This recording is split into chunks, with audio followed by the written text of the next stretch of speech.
Nous voilà sur le site du Bois Chucot.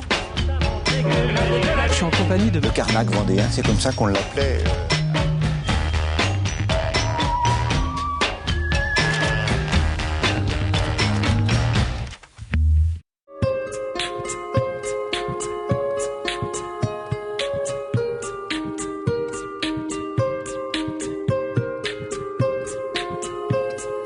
Voici aujourd'hui en compagnie de Jean-Marie Guérin, qui est habitant de l'île de la Dive, qui est juste derrière nous. Alors l'île de la Dive appartient à la commune qui est juste à côté, qu'on voit un peu plus loin, qui est Saint-Michel-en-Lerme. Cette île est toute petite, elle apparaît comme un promontoire aujourd'hui dans le paysage. Elle est la dernière île du golfe des Pictons à avoir réellement été une île entourée d'eau il y a encore pas si longtemps, au 19e siècle. Alors quelle est son histoire ? Alors son histoire est très longue à raconter, mais pour simplifier, c'est une toute petite île qui a servi d'hébergement à ceux qui venaient dans ce coin en bateau et qui naviguaient et travaillaient, commerçaient par cabotage. Et donc c'était le point de repère au milieu du golfe de l'Aiguillon. Et puis, par la suite, il y a eu assèchement. Et donc, elle est devenue un symbole de petite île du Marais Poitevin, puisque c'est la dernière à être restée une île. Elle est restée une île jusqu'en 1810 environ.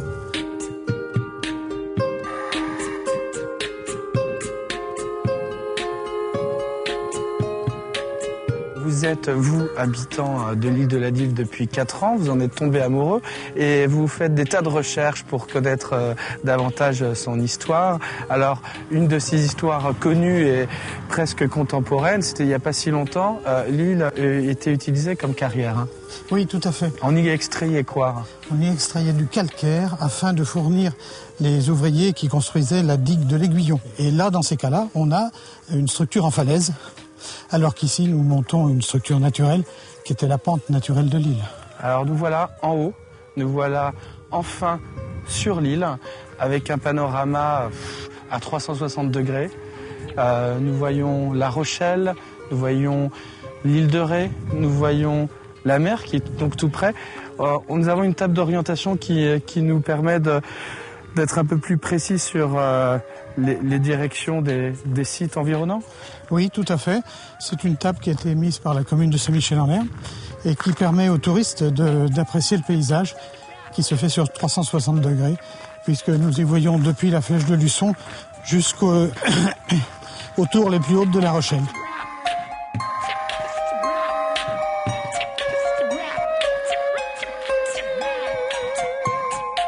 Tenez, je vais vous montrer quelque chose d'intéressant. Chez ma voisine qui m'a donné la permission, elle a une eau forte. C'est-à-dire un dessin d'Octave de Rochebrune. Ah bah oui, grand aquaformiste du 19e. Tout à fait. Et qui a dessiné la dive, bien entendu.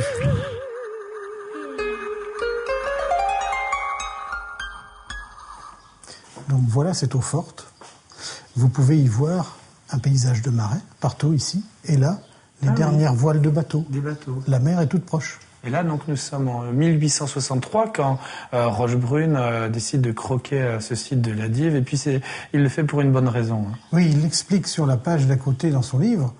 Je donne ici le dernier dessin de cet îlot de la Dive, cet îlot calcaire, parce que l'administration des ponts et chaussées a décidé de détruire pour construire une digue à l'Aiguillon. Et heureusement, ça ne s'est jamais passé. Hein. Ça ne s'est jamais fait, fort heureusement, nous sommes toujours là.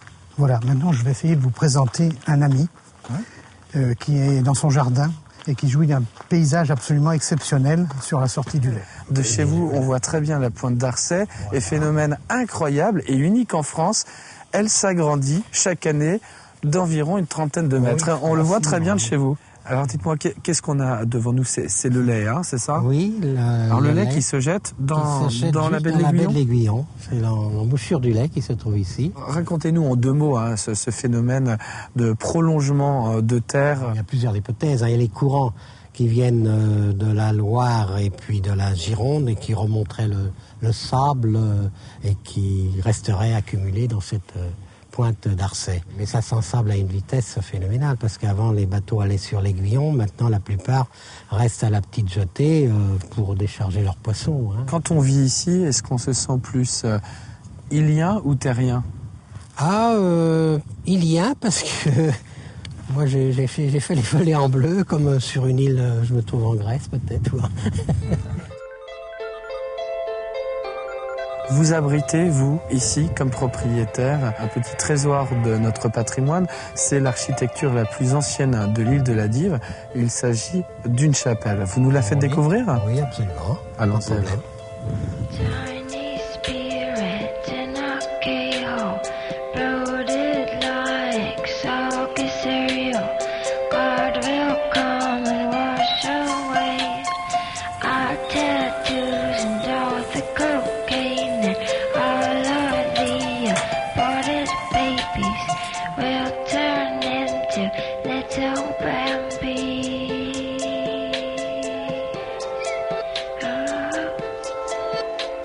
J'ai acquis donc cette chapelle il y a une quarantaine d'années. C'était donc une ancienne ferme. Il y avait des trous partout, la paille. Et c'était une grange, ils s'en servaient comme grange.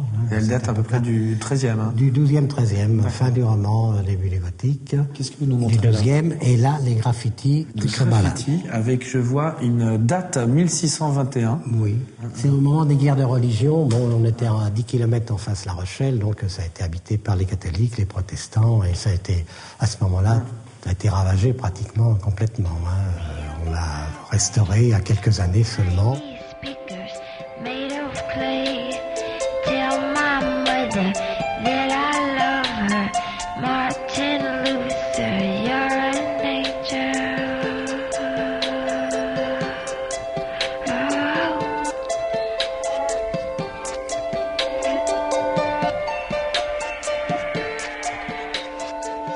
L'île de la Dive abrite quelque chose de particulier et surtout quelque chose d'unique en Vendée. C'est exceptionnel. C'est ici, c'est sur l'île. Qu'est-ce que c'est ? Eh bien, c'est une grotte troglodyte, tout simplement, qu'on trouve partout ailleurs, mais sauf en Vendée, évidemment. Alors là voilà, cette fameuse grotte qui porte un nom, hein, c'est la grotte de l'ermite. Alors l'ermite, on s'imagine qu'un ermite y vivait dans le passé. Oui, je pense que c'est vrai, un ermite qui voulait s'isoler du bruit de Saint-Michel-en-Herme à l'époque. C'est d'ailleurs dans les textes des Annales d'Aquitaine de Jean Boucher, qui datent du XVIe siècle, donc c'est assez précis. Quelle a été son utilité jusqu'à présent ? Au XIXe, on sait très bien que c'était une annexe d'une cave, mais je pense que bien avant, c'était le port de la Dive. Ah oui.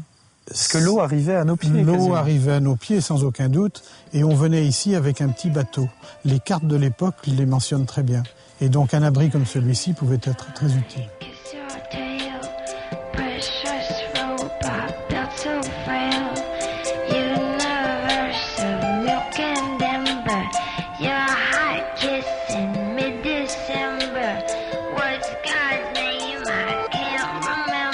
Alors, ce qui unit la vingtaine d'habitants vivant sur cette île, c'est un petit peu comme vous, hein, c'est la passion du site, de l'endroit, de son histoire.